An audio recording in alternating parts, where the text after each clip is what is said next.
Hello, and welcome back to RPG Maker MZ. Today, we will be doing a sliding puzzle. Let's just quickly show you what that's going to be like. So here we have an incomplete statue, and if we walk into a piece, we switch places with it. And if we complete it, we can no longer interact with it. So that's what we're doing. Obviously, the 2x2 case, which is what I'm going to be showing in the video, is kind of trivial. But once you do, this is going to be a 3x3 in here, and I have a 4x4 elsewhere in the game. They get a lot more complicated to do, but the general concept is the same. It just takes a little longer to do. And you don't need to see me place all of those tiles on video, I don't think. Alright, so the first thing. I highly recommend having a closed-in area of some sort for this kind of a puzzle. So let's do this with the top left piece missing.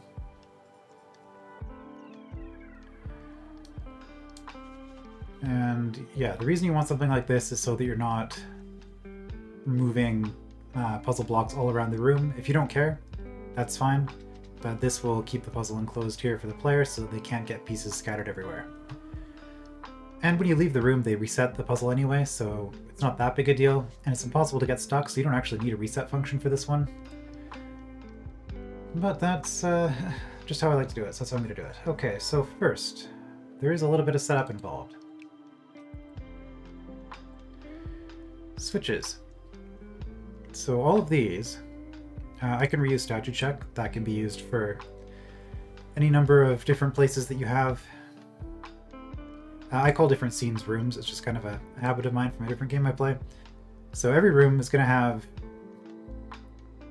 the same statue check that it's using. And this is just to check which statues the player has already completed in the area. However, each individual statue is going to require its own set of switches. So here we're going to go statue, we'll call this one 2, piece 1. Statue 2, piece 2.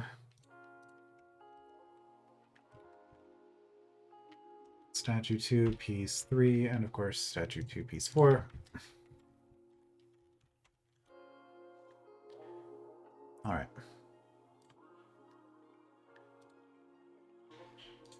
Did that save when I canceled? Yes, okay. So that's our setup. We now have our switches ready. So, well, let's just, I'm going to do it in this order just so they show up nicely in the list, but I'm going to do this event last. So statue 2-1. I'm just going to do this.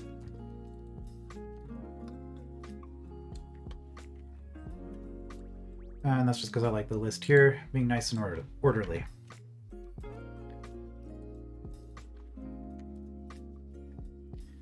So we'll start with 2-2. And 2-2, 2-3, and 2-4 are all going to be the same. 2-1 is going to be special.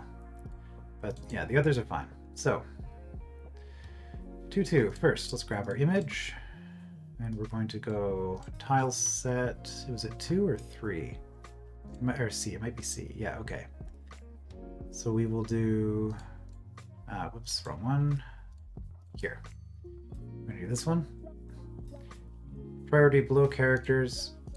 It's very important to hit through, because if you're importing a custom image, it might not be an issue, but if you're using the default images, for this statue piece it'll be fine, but for the bottom two, those will be solid, you can't move through them. So check through, just to make sure that that works. And aside from that, I think, yeah, below characters and event touch. So this is going to trigger when the player steps on this tile. Below character, event touch. Alright, and it's just going to be one page, pretty simple. So conditional branch, if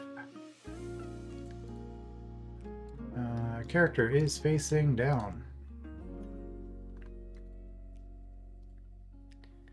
Set movement route for this event. And we're going to move up. And that's really it. So this is swapping positions. If we're moving down onto it, then it moves up. And then we copy that for every direction. So left and right.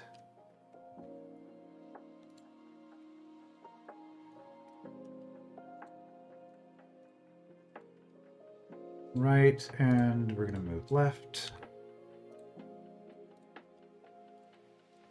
Up. Move down. One time. Okay, so that on its own is going to handle all the movement. Now we need to know, is it in the right position? Did we get it where we want it to be? Well, this is the second piece. Here, second piece. So what we're going to do here is we're going to take advantage of region ID. Get location info, region ID, statue region. Okay, I guess I missed that in the setup. You need a variable for that. Okay, so you need a variable that you're storing this in. It can be a temporary variable, it doesn't really matter. And it's going to be for this area.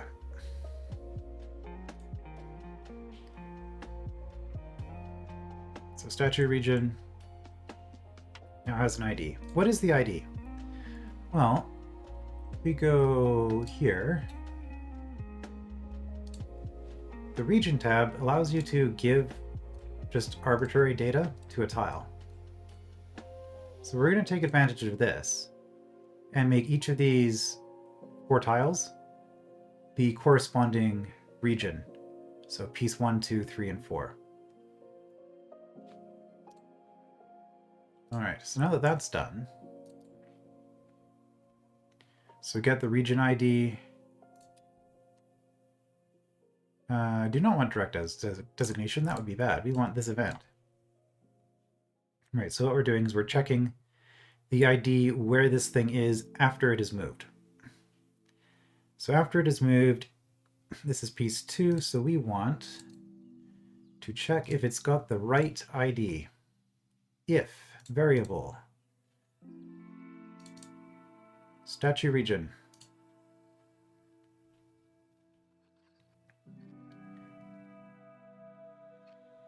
equals 0, we want equals 2, then control switch statue 2 on.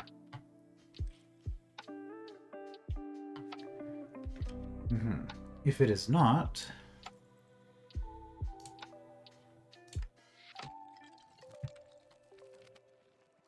I mean, I guess we could just do create an else branch. That would be more elegant than just copying it. So if it is the same, if it's not the same, turn it off.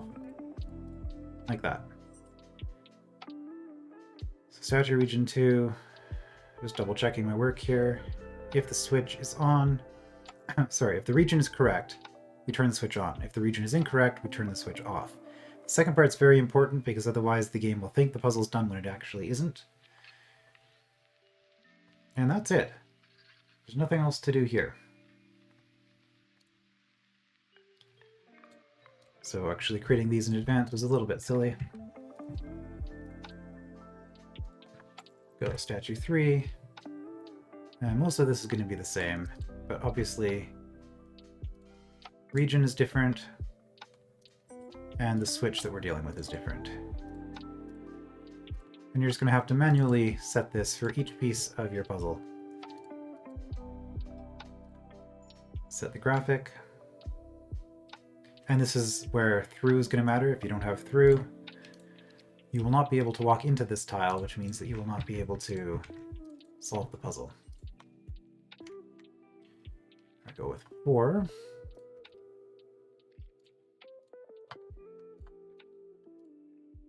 Statue 4. Statue 4. All right. That's 3 pieces done. Starting position player, save.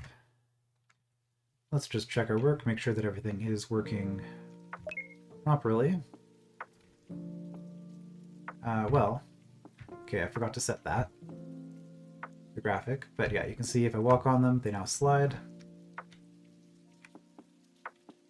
And because of the nature of this, it's impossible to get any of these pieces out, because the only way you're getting in here is on an empty tile. All right, so let's just fix this. There we go. And this, we're actually going to move into the entrance. So statue 2-1, this is going to be a little bit more complicated. This is the final puzzle piece. So here we're going to check if all the other pieces are correct. So all those other switches. Is 2 on? If it is, check if statue 3 is on. If it is, check if statue 4 is on. I'm not doing statue 1 because that's this statue. So with 2, everything's in place. In that case, we want to set event, location, and we're going to move this event, yeah, to the correct position. And that's all you really need to do for the first page here. The rest of this, I have some decoration stuff that I've added in here. Let's just quickly do that so that it looks nicer. Play special effect, heal 7. And this is very loud, so we're going to turn it down. Tint screen, we're going to go all the way to white for 30 seconds, or 30 frames, half a second. This is now where we set this switch.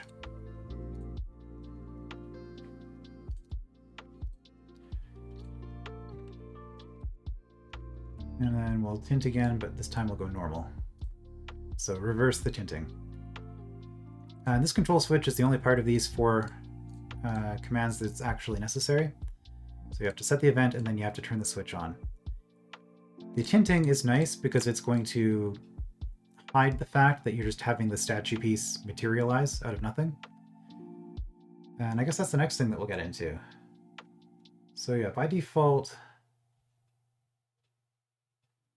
nothing happens here.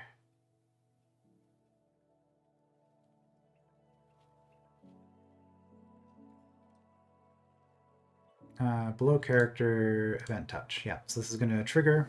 I just had to think for a moment. This triggers when you step on it.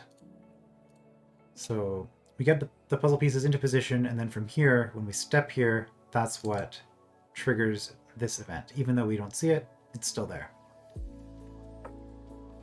So don't need anything else here. We do need a new page though. And this one is where we create the graphic. Now we do not want through on this one, and we want same as character. And the reason for that is that the way I've set this up, once this piece moves here, it's going to become a solid obstacle and we're not going to be able to walk into it. So once you've completed the puzzle, you won't be able to mess with this anymore. And anything else for this one? This activates when the statue is on. So when all of the other 3 pieces are in place and we step on this. And that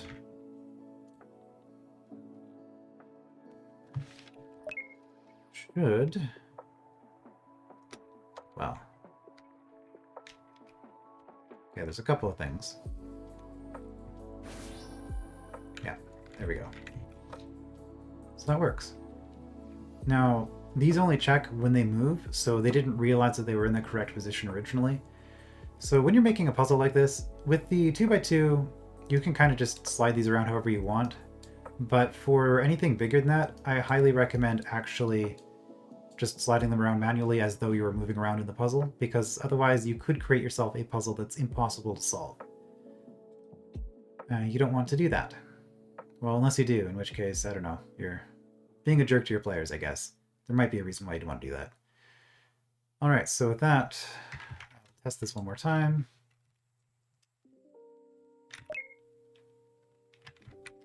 So now, it's working well. There's just one more problem. If I leave the scene and come back, well, that's not good. Yeah, so this is done, but we need to have it remember that we've completed the puzzle and put all of the pieces in the correct position. So that's the last thing that we're going to do. So here we're just going to do progress. We'll go statue progress.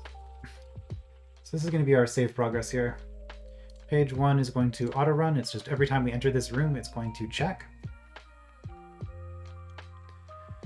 And all it needs to check for is if the final piece, which in this case was 2-1, is activated. And if it is, that means that the statue should be complete. And if that is the case, set event location for, you're going to have to manually select each event like so. 2-2. So obviously, the 2x2 is not that interesting, but with a 3x3 or a 4x4 or even a rectangular shape, if you want to do like a 2x4, you can do something like that. And it gets a lot more interesting once you increase the size. Of course, it gets a lot harder. You might need to import, if you want to do a 4x4, you might need to import graphics. I would probably take this statue and upscale it in an image editor, so I'd get twice as big in each dimension. Anyway, so we have control switch. Oh, what have I done here? That's a problem. We're not setting it, we're checking if it's set. Check. Is it on? If it is, then set all the positions. Now, the problem is this is an auto run, which means that the game will just freeze forever once we're done doing this. So to change that, we're then going to control switch, and this is where we use the statue check. And we want to set this to on. New event page. This page does nothing, but it checks for statue check being on, and it is not an auto run. So once it's done the check, it won't freeze your game. Now there's one more problem with this, which is that it's only going to do this once. I can just demonstrate that real quick. So we're going to fix the puzzle. It's done. We're going to leave. This should be fine. It is not. Right, okay. I know why that's the case. Because it's not auto-running at the beginning. So statue check turned on, or it is auto-running at the beginning, but it's not doing this. So statue check is on. We need it to turn off every time we leave. That's the important thing here. So on this transition now, at the beginning of this, I'm just going to go control switch, statue, not that one, statue check, off. And that, you can either do it every exit from this place or every entrance into this place. It'll work either way. I think every exit is probably better just because you're keeping the same scripts with the same kind of puzzle area. And this particular thing, because it's turning off every time you leave, if you have statues in a whole bunch of different places, you can use the same switch for all of them and it'll be fine. All right, so one last time just to make sure that that worked.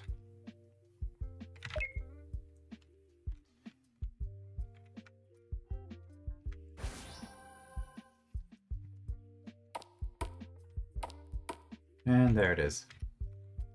And no matter how many times you leave, should be fine. And that's how you do a sliding puzzle. I'll see you next time for another tutorial.